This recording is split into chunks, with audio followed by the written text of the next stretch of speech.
고생이 많으셨죠. 오늘 시원한 비가 내려서 감사를 드립니다. 얼마 전 그 길거리에서 어떤 좀 나이 드신 아주머니를 만났는데 어떤 분이냐면 이제 그 진성수포에 오랜 역사가 있습니다. 옛날 제 학생 때부터 있어가지고 그때 제 학생 때 또 결혼하기 전에 뭐 풀타임 목자 생활할 때 거기서 이제 뭐 김치도 팔고 막 가서 팔던 분인데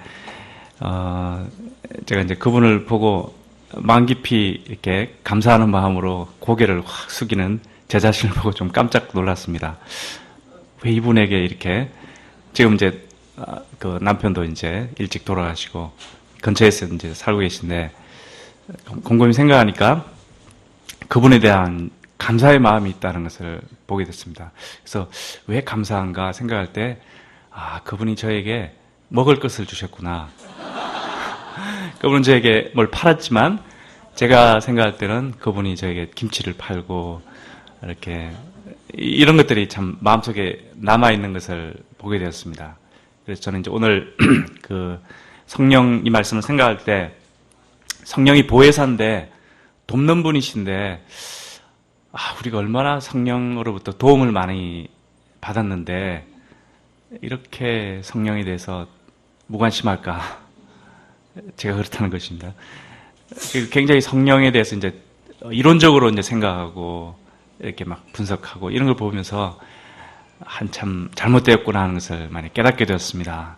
그래서 성령은 우리를 도우시는 분이고 예수님도 우리를 도우시는 분이셨고 그것을 위해서 얼마나 희생을 많이 치르셨는가 십자가 보혈을 흘리시면서 그걸 생각할 때 하나님에 대한 주님에 대한 우리의 감사의 마음이 얼마나 부족한가 이런 것을 돌아보게 되었습니다.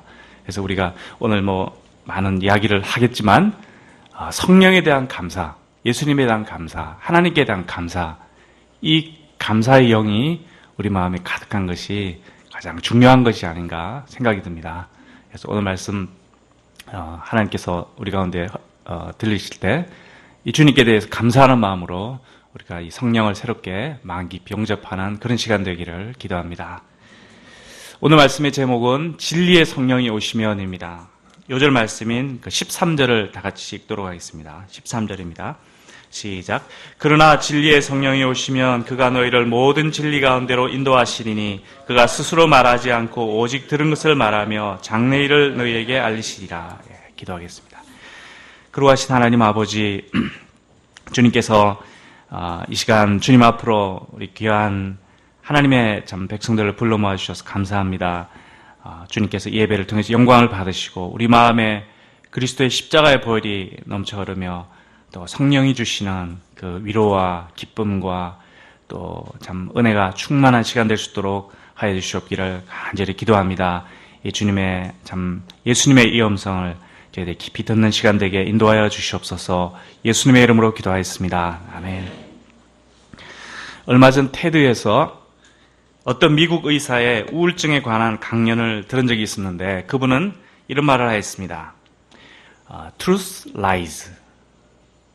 진리가 거짓말을 한다는 것입니다. 얼핏 이상하게 들리지만 상당한 통찰이라는 생각이 들었습니다.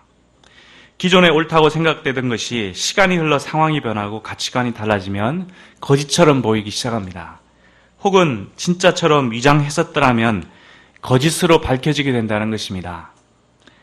요한복음 후반부에서 제자들이 처한 형편이 이와 같이 않은가 생각이 듭니다. 그들은 그동안 직업과 가족을 버리고 예수님께 올인하여 쫓아왔습니다. 그런데 예수님이 어디론가 떠나신다 말씀하시자 그들은 큰 혼란에 빠졌습니다. 예수님은 이런 제자들을 바로 잡아주시고자 당신의 변함없는 사랑, 아버지 집에 대한 소망, 그리고 열매 맺을 것에 대한 믿음을 심으셨습니다. 그럼에도 불구하고 제자들은 여전히 침울했고 근심과 두려움이 떠나질 않았습니다. 오늘 16장에는 이런 제자들의 내면과 상황을 묘사하는 단어들이 많이 나옵니다. 실족, 출교, 근심, 애통, 고통, 흩어짐, 환난과 같은 단어들입니다. 이에 대해 예수님은 유익, 기쁨, 기도응답, 기쁨 충만, 사랑, 평안, 담대, 이김 이러한 것을 말씀하십니다. 예수님 말씀의 핵심은 내가 떠나가는 것이 너희들에게 유익하다라는 것입니다. 떠나시는 것 때문에 힘든데 떠나시는 것이 더 유익이라니 어떤 점에서 그러한 것입니까? 이는 더 좋은 분, 진리의 성령이 그들에게 오시기 때문입니다. 이로써 그들에게 기쁨과 평안과 담대함과 이김을 주시는 분입니다. 세상의 트루스는 거짓말을 할 수 있지만 더 트루스, 곧 진리이신 예수님, 진리의 성령은 결코 거짓말하지 않으십니다. 오늘날 우리가 불신 세상에서 믿음으로 살고자 할 때 근심과 걱정이 많이 생깁니다. 핍박과 두려운 상황을 만나기도 합니다. 믿음으로 열심히 살았는데 우리 개인의 상황이 더 악화되기도 합니다. 이때 우리는 근심에 빠지지 않을 수 없습니다. 혹시 내가 믿는 진리가 거짓말하지 않을까라는 생각이 우리 마음을 왔다 갔다 합니다. 그러나 예수님께서 말씀하십니다. 진리의 성령이 오시면 그가 너희를 모든 진리 가운데로 인도하시리라. 우리가 이 성령 안에서 모든 근심을 이기고 기쁨 충만한 그리스도인이 되기를 기도합니다. 그러면 진리의 성령은 어떤 분이십니까? 첫째, 성령은 핍박받는 제자를 돕는 보혜사이십니다. 1절에서 7절입니다. 1절을 보면 예수님께서 오늘 말씀을 하시는 이유는 그들로 실족하지 않게 하시려는 것이라 하였습니다. 이제 곧 사람들은 제자들을 출교시키거나 죽이려 들 것입니다. 유대 사회에는 세 가지 징계 방식이 있었는데 최대 한 달간의 견책이 있었고 또 최소 40일간의 근신이 있었고 그리고 완전 추방하는 출교가 있었습니다. 출교를 당하면 공중집회에 참석을 못하고 그 사람에게는 2m 이하의 접근 금지, 또 그 사람이 죽으면 우는 것도 금지, 이렇게 되었습니다. 11세기에 신성 로마 제국의 왕 하인리 4세가 자신을 파문한 교황 그레고리오 7세를 만나기 위해 이탈리아 북부의 카노사 성으로 가서 관용을 구한 사건이 있었습니다. 역사는 이를 카노사의 굴욕이라고 합니다. 이처럼 출교라는 것은 왕도 두려웠다는 매우 무서운 형벌입니다. 사도행전을 보면 스테반이 순교를 했습니다.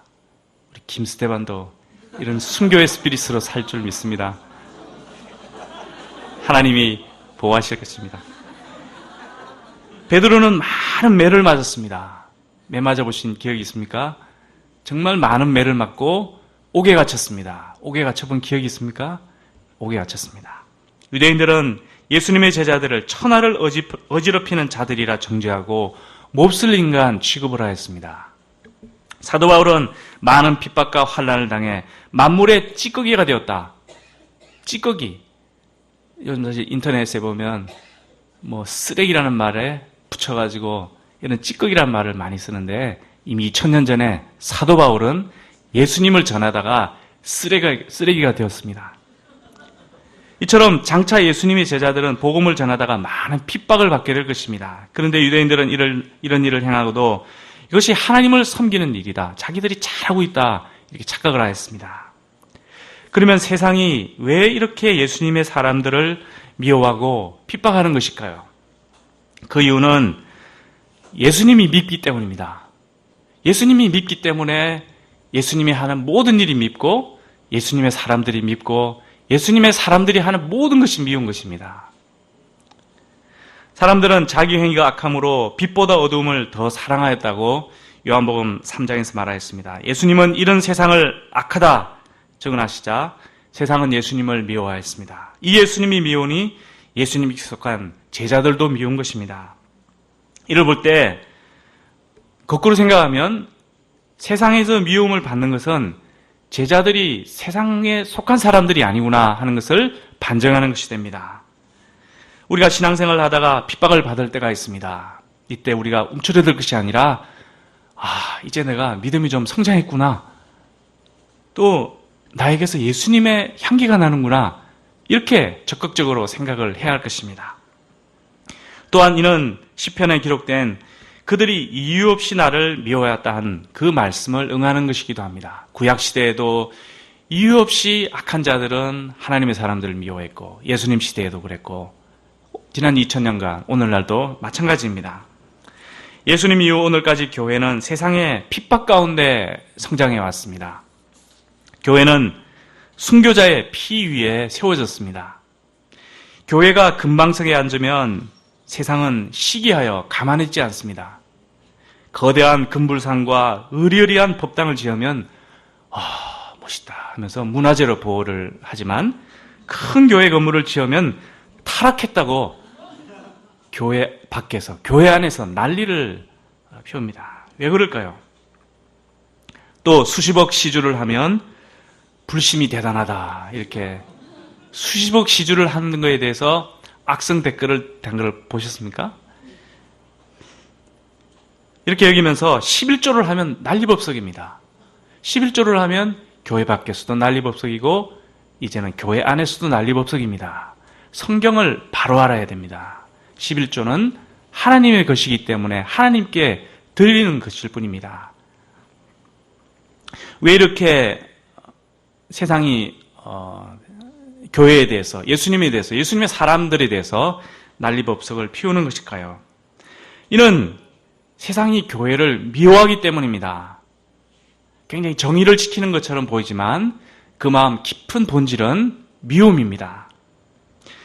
그리고 교회가 근본적으로 세상에 속한 공동체가 아니기 때문입니다.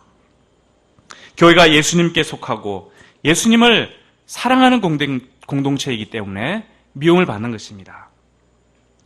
예수님을 사랑하는 교회와 예수님을 미워하는 세상, 이것은 끊임없는 충돌을 일으킬 수밖에 없는 것입니다.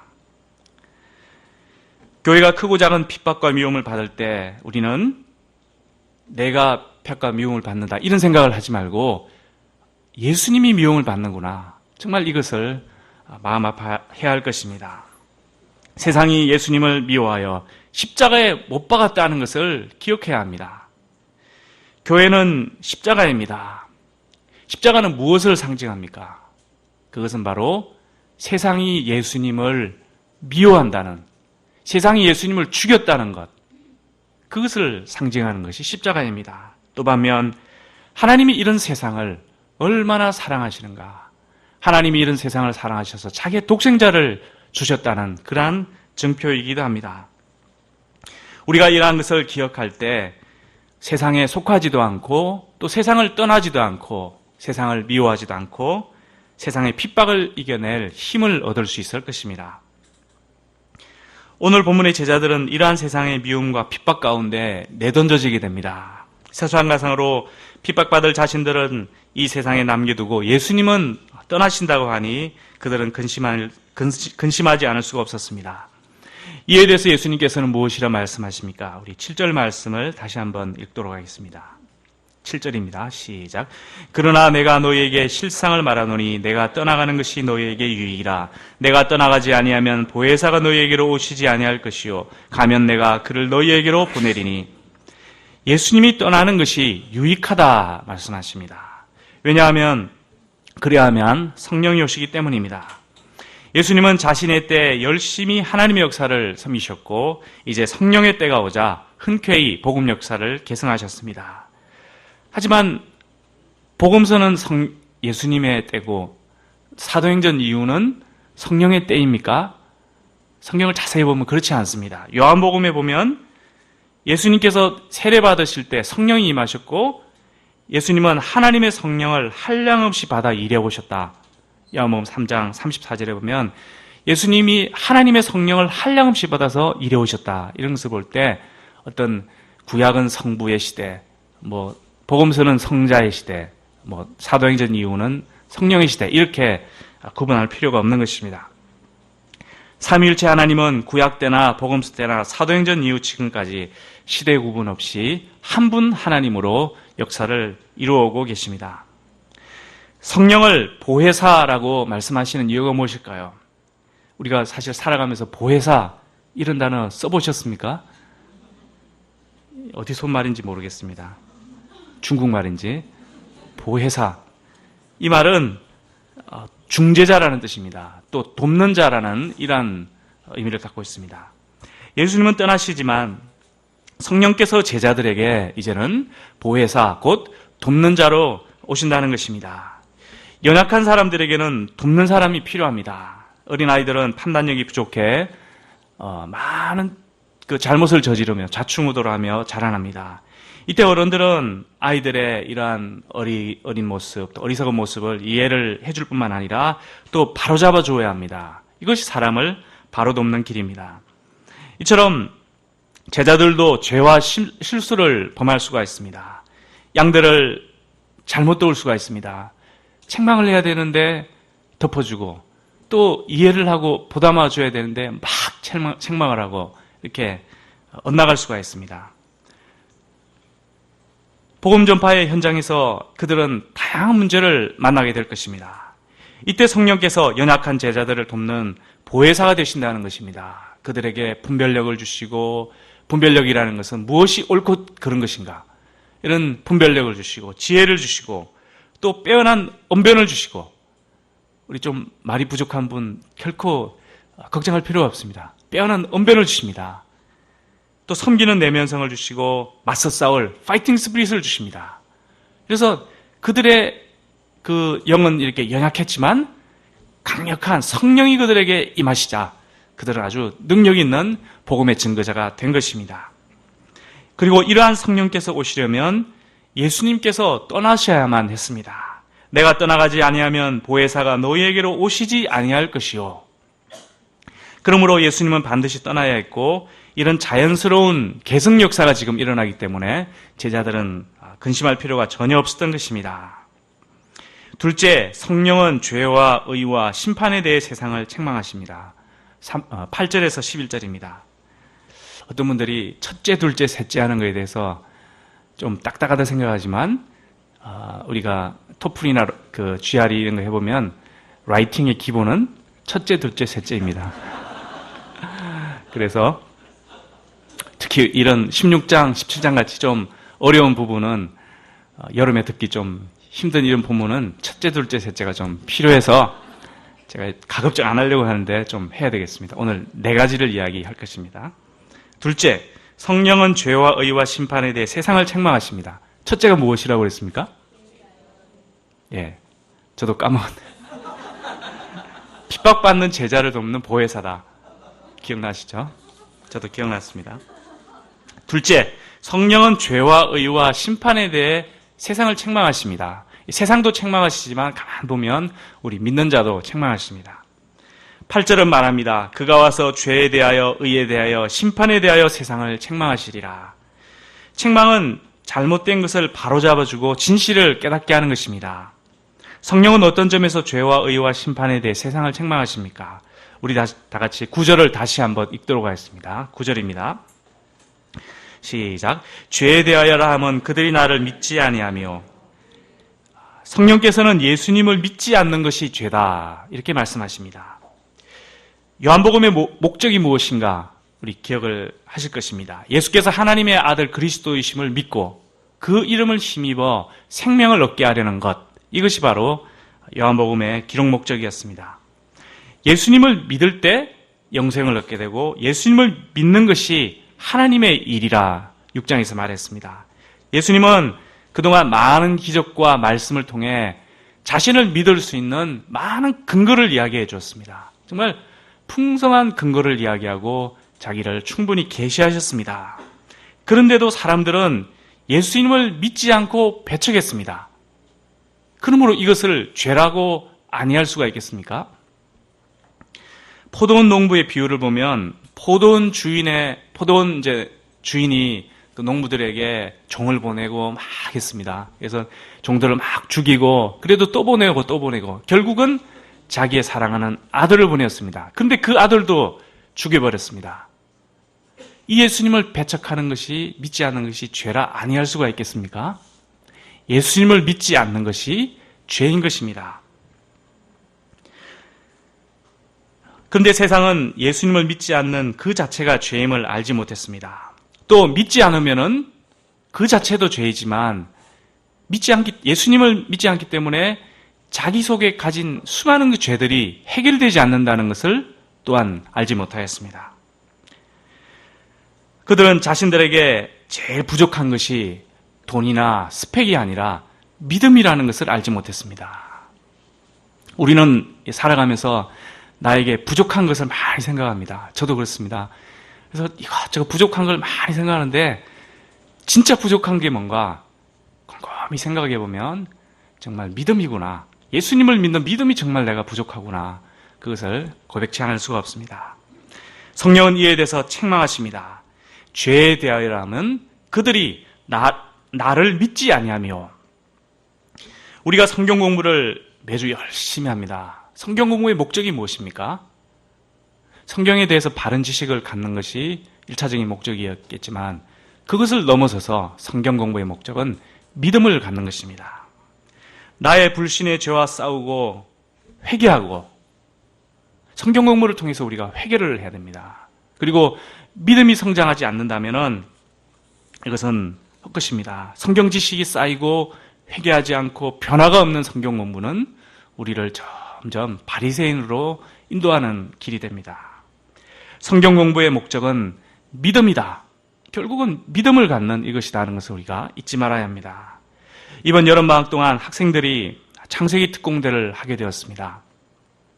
이 공부의 목적이 하나님께 대한 믿음이 자라나는 것, 이것을 우리가 잊지 말고 열심히 공부할 수 있기를 기도합니다. 베드로서 3장 18절은 이렇게 말합니다.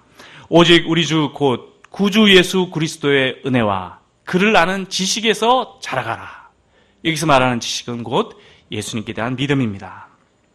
우리의 은행잔고나 스펙이 자라는 것보다 더 중요한 것은 우리의 믿음이 자라는 것이다 하는 것을 잊지 말아야 할 것입니다.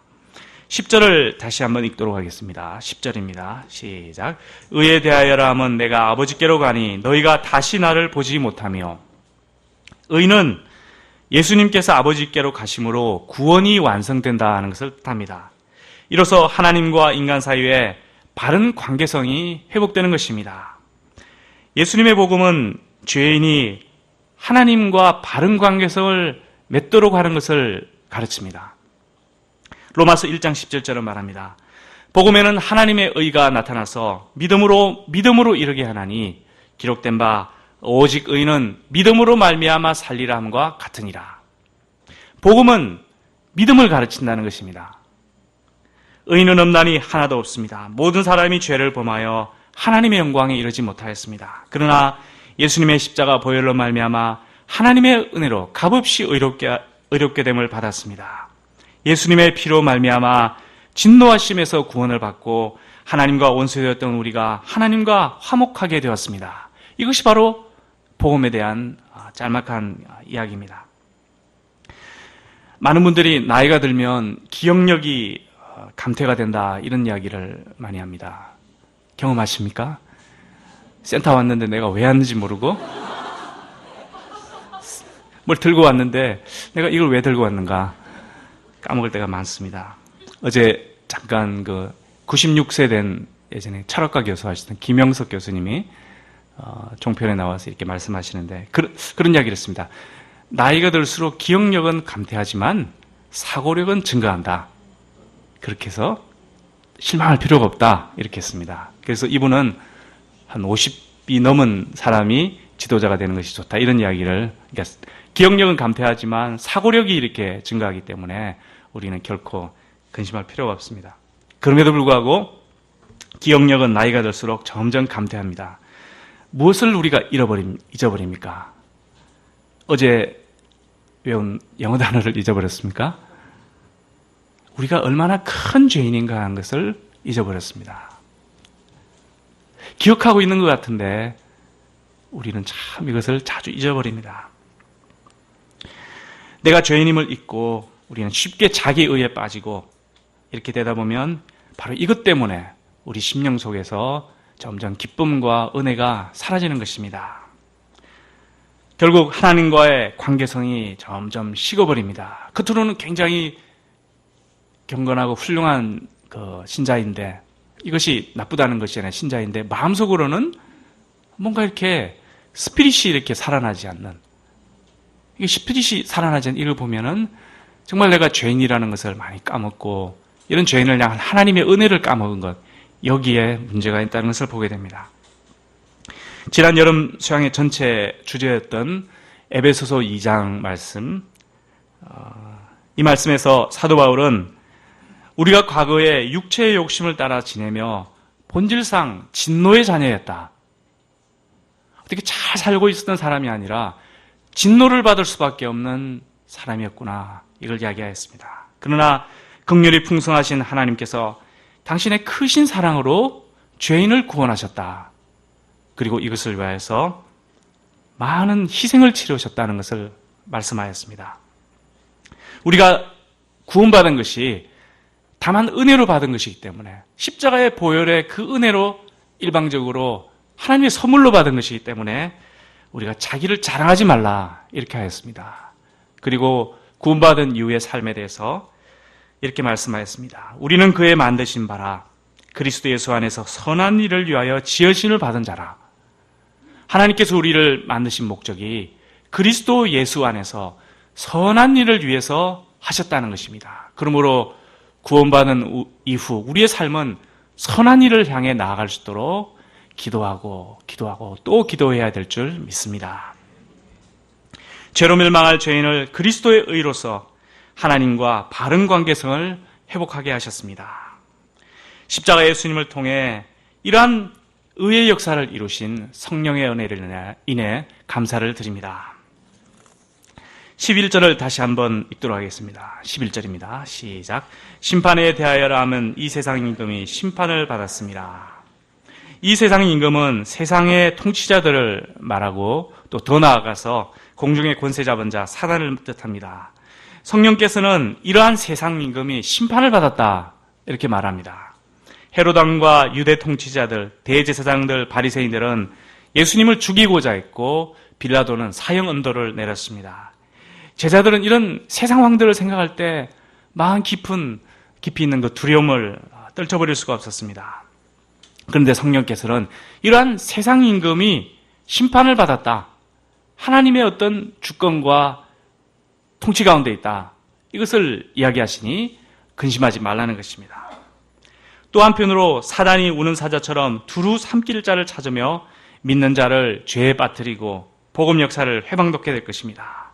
그러나 이 사탄도 근본적으로는 이미 심판받았기 때문에 제자들은 두려워하지 말고 세상을 향해서 담대하게 복음을 전하라, 이렇게 예수님 말씀하고 계시는 것입니다. 이와 같이 보혜사 성령께서는 죄에 대하여, 의에 대하여, 심판에 대해 세상을 책망하십니다. 셋째, 성령은 진리로 인도하는 영입니다. 12절에서 15절입니다. 예수님께서는 아직도 제자들에게 하실 말씀이 많습니다. 그러나 그들이 지금은 감당하지 못할 것이기 때문에 성령께 맡기십니다. 13절 상반절을 보십시오. 그러나 진리의 성령이 오시면 그가 너희를 모든 진리 가운데로 인도하시리니.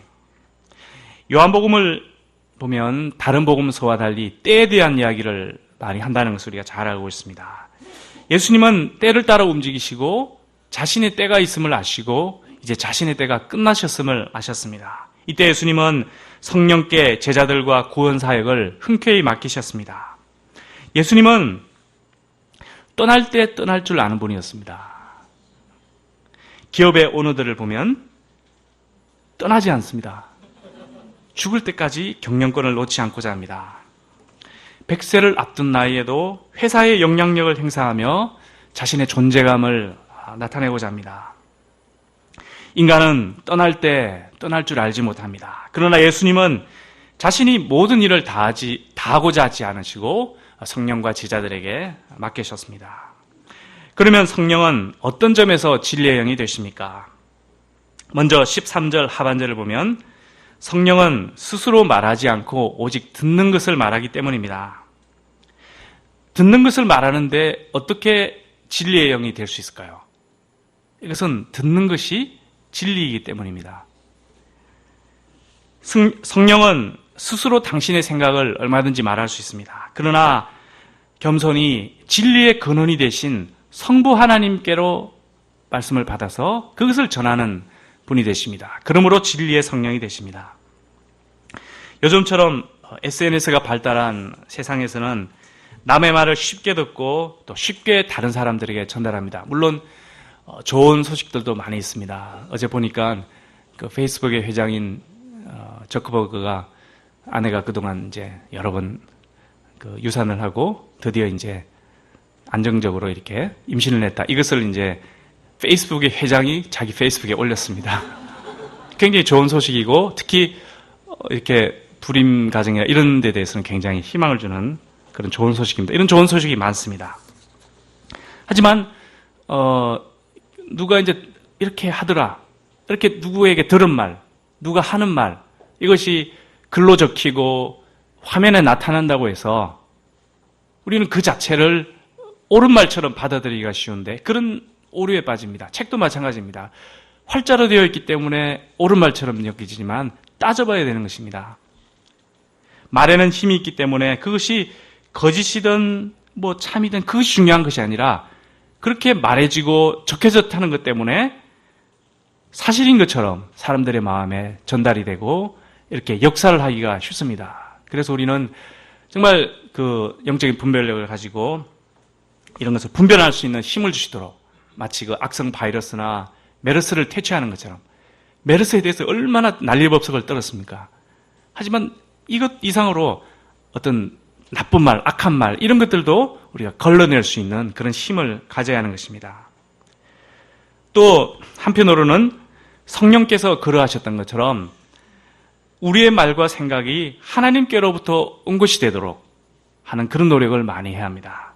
그가 스스로 말하지 않고 오직 들은 것을 말하며 우리가 무엇을 듣는가에 따라서 우리는 생각할 수밖에 없고 그렇게 말할 수밖에 없습니다. 그러므로 듣는 것을 잘 해야 합니다. 바른 것, 옳은 것, 진리를, 긍정적인 걸 이런 것을 자꾸 듣고 보고 해야지 나의 생각이 그렇게 돌아가고 마치 테이프처럼 돌아가잖아요.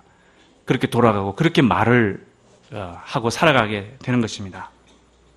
이를 위해서 우리가 이 SNS 시대에 남의 글과 말을 안 읽을 수 없기 때문에 좀 줄이고 대신에 하나님의 글을 읽는 시간을 우리가 늘려야 될 필요성이 있습니다. 우리 마음에 하나님의 말씀이 계속 쌓이고 날마다 이렇게 흐르는 물처럼 이렇게 계속 맑은 물처럼 공급이 되면 우리의 생각과 사고방식과 또 말, 삶 이런 것들이 나도 모르는 사이에 이렇게 변해나가는 것입니다. 이것이 바로 우리의 신앙생활이 되어야 될 줄 믿습니다. 아마 8월 달에 성경 암송에 대해서 좀 방향을 잡는 것 같습니다. 그래서 저는 어제 그 내비게이터 성경 암송 69절 유명하잖아요. 그래서 이제 쭉 그 앱을 다운받아가지고 60개를 처음부터 끝까지 다 읽어봤습니다. 그래서 제 자신을 돌아볼 때 대학 1, 2학년 때 그 버스 안에서 학교 오고 하는 버스 안에서 이 구절을 열심히 외웠던 것 같아요. 그리고 그 말씀들이 제 속에 남아가지고 신앙생활에 굉장히 영향을 많이 끼쳤습니다. 아주 결정적일 때 또 어떤 사상을 탁 결정시키는 예를 들어서 하나님의 말씀을 정말 사랑해야 되겠구나 이런 거라든지 이런 결정적인 그런 그러니까 우리 속에 마치 그 보석이 이렇게 막 박히듯이 성경 암송은 마치 우리 속에 보석을 박는 그런 작업이 아닌가. 그래서 좀 암송하는 게 쉽진 않지만 말씀을 암송하면 거기서 힘이 난다는 것이죠. 이런 것을 듣고 이런 것을 말하는 성령께서 그렇게 하셨던 것처럼 우리도 그렇게 하면 우리가 정말 성령의 인도함을 받는 그런 주의 사람들 될 줄 믿습니다. 또 13절 끝을 보면 진리의 성령은 장래일을 제자들에게 알리신다 했습니다. 장래일을 알 수 있다 하는 것은 정말 신나는 일입니다. 만약 주식 시세를 미리 알 수만 있으면 대박을 터뜨릴 것입니다. 우리 정다니엘 목사님이 승승장구할 것입니다. 정다니엘 목사님이 이 증권시장을 분석하시는 분인데 아주 엄청난 일을 할 수 있습니다. 또 우리의 미래를 안다 할 때 미리미리 이제 손을 써가지고 아주 성공적인 인생을 살 수 있을 것입니다. 제자들은 위험을 미리미리 벗어나고 또 양들의 문제를 척척 해결해주는 그런 목자가 될 것입니다. 또 14, 15절을 보면 진리의 성령은 예수님의 영광을 나타내며 예수님의 것을 가지고 제자들에게 알리십니다.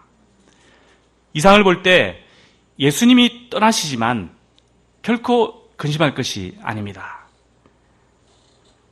이제 성령께서 보혜사로 그들 가운데 오셔서 그들을 모든 진리 가운데로 인도하시고 개개인의 삶 가운데 그들이 언제 어디에 있든지 그들을 돕는 분이 되실 것입니다. 그래서 예수님의 제자들은 예수님 때처럼 처음처럼 아니 그보다 더 능력 있게 하나님의 복음 역사를 섬겨나갈 수 있을 것입니다. 진리의 성령은 우리를 모든 진리 가운데로 인도하십니다. 세상에는 한때 진리나 진실로 여겨지던 것이 나중에 거짓말로 밝혀질 경우들이 많습니다. 예를 들어서 지구가 평평한 줄 알았는데 지나고 보니까 지구가 둥글다는 것을 알게 되었습니다. 예전에는 상상도 하지 못했던 화상통화를 이제는 그것도 지구 반대편에 있는 사람들과 할 수가 있습니다. 이게 별로 감동이 되지 않죠. 제가 초등학교 한 4학년 때인가 그때 이제 부산에 어린이회관이 지어졌습니다. 거기 보면 화상통화하는 것이 있었습니다. 근데 한 50m 그 큰 홀에 이렇게 전화기로 이제 화면을 보면서 저쪽에 있는 사람들과 이렇게 화상통화죠. 화상을 보면서 하니까. 그래서 그것은 뭐 그냥 단순하게 만든 것인데 이제 한 3, 40년 지나니까 언제 어디 있든지 길거리에 있든지 세계에 있든지 우리가 화상통화할 수 있는 이런 시대가 된 것입니다. 또 우리가 역사를 보면 아수르나 바벨론, 그리스, 로마, 영국 같은 또 몽고 같은 이 대제국 해가 지지 않을 것처럼 생각했지만 밤은 어김없이 찾아왔습니다. 또 요즘 세계의 그 돈을 다 빨아들이는 듯한 중국 경제가 우리는 천하무적인 줄 알았는데 지난 3주 동안 무슨 일이 일어난 줄 아십니까? 중국 증권시장에서 3조 달러, 무려 3,511조 원, 3,511억 원이 아닙니다. 3,511조 원이 증발해 버렸습니다. 학생들은 대학에 들어오면 인생 문제가 다 해결될 걸로 기대를 하지만 이제는 취직이라는 더 큰 산이 기다리고 있습니다. 사랑이 영원할 줄 사람들이 생각합니다. 그렇게 되면 좋겠습니다. 그러나 많은 가정이 깨어지는 것을 볼 때 사랑도 변하고 난 것을 알게 됩니다.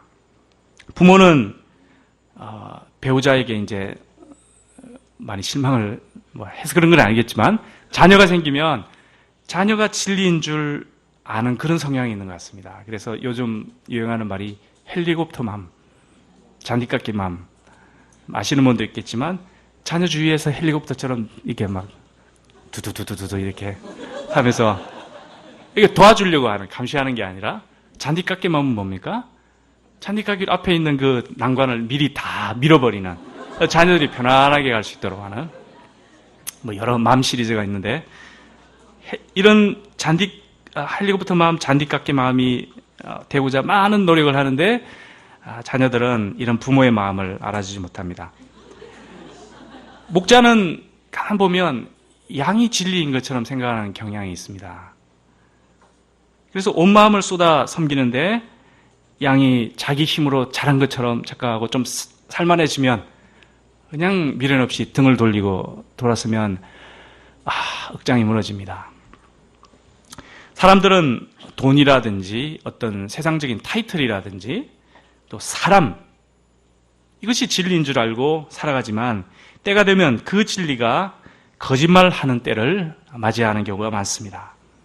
파산을 맞이하고 질병에 걸립니다. 죽음 앞에 서게 됩니다. 이때 그동안 우리가 의지하던 것, 진리라고 생각하던 것이 얼마나 연약한 것이었는가, 진리가 거짓말을 하는구나 하는 것을 깨닫게 됩니다. 오늘날 한국 사회는 눈부신 발전을 하였습니다. 그러나 잘 살기만 하면 될 줄 알았는데 마치 가나안에 들어가서 축복의 때에 등을 돌린 이스라엘처럼 점점 하나님을 떠나는 사회가 되어가고 있습니다. 경제는 발전했지만 사람들의 이기심으로 인해서 양극화라는 더 무서운 병이 우리 사회를 옥죄어오고 있고 사실 우리의 미래를 점점 어둡고 딱딱하게 만들고 있습니다. 불만이 가득한 세대는 포스트 모던적 사고방식으로 모든 가치를 해체하고자 합니다. 이러한 거친 사회가 되어가고 있습니다. 많은 그리스도인들은 복음이 이 나라를 제사장 나라, 거룩한 백성이 되게 할 것이다 이렇게 희망을 하였지만 이 사회는 점점 하나님을 떠나고 예수님의 사람을 미워하는 그런 사회로 되어가고 있습니다. 이로써 우리는 근심하지 않을 수가 없습니다. 그러나 진리의 성령이 오시면 그가 너희를 모든 진리 가운데로 인도하시리라. 진리의 성령이 오시면 모든 진리 가운데로 우리를 인도하실 것입니다. 성령께서는 죄와 의와 심판에 대해 세상을 책망하십니다. 또한 믿는 자들의 죄와 불의에 대해서도 책망하십니다. 우리 믿는 자는 근심과 불신과 이기심에 빠질 자가 아니라 심판 아래에 있는 세상을 향해 기도해야 하는 자들입니다. 2000년 전 제자들이 예수님의 떠나심과 거센 핍박, 세상 임금의 위협 속에서 떨고 있을 때 성령께서는 이들을 위로하시고 진리의 길로 인도해 주셨습니다.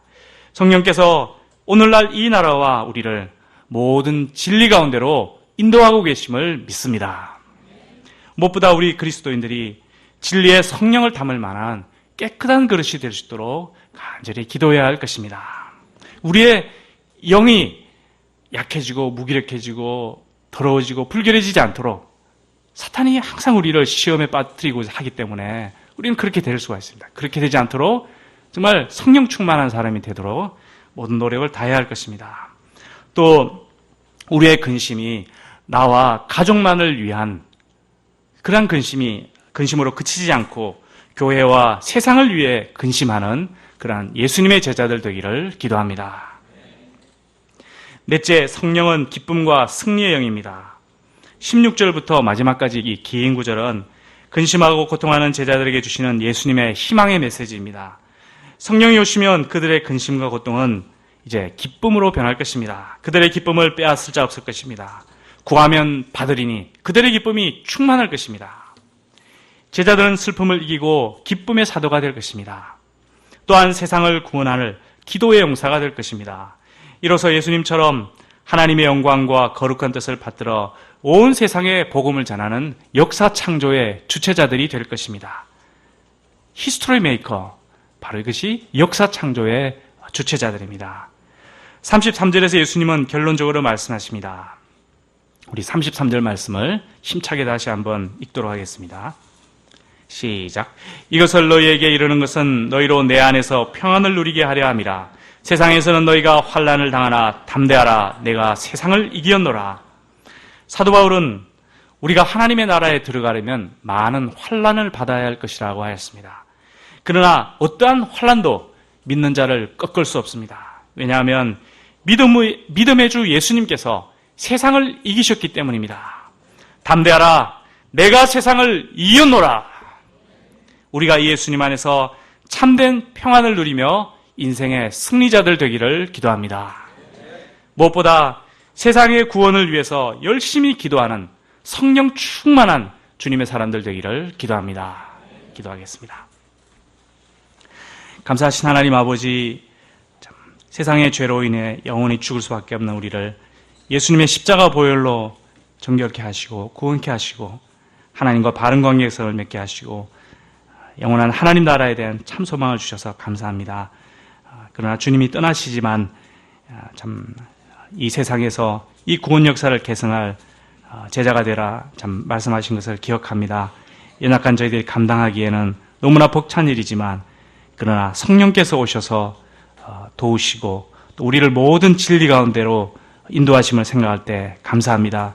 우리는 할 수 없지만 하나님은 할 수 있음을 고백합니다. 저희들이 담대한 믿음을 갖고 세상을 이기신 이 예수님 안에서 진리의 성령 안에서 힘을 갖고 세상을 위해서 기도하며 주의 진리의 복음을 참 증거하는 이런 종들 될 수 있도록 도와주시옵기를 간절히 기도합니다. 감사드리며 예수님의 이름으로 기도하였습니다. 아멘.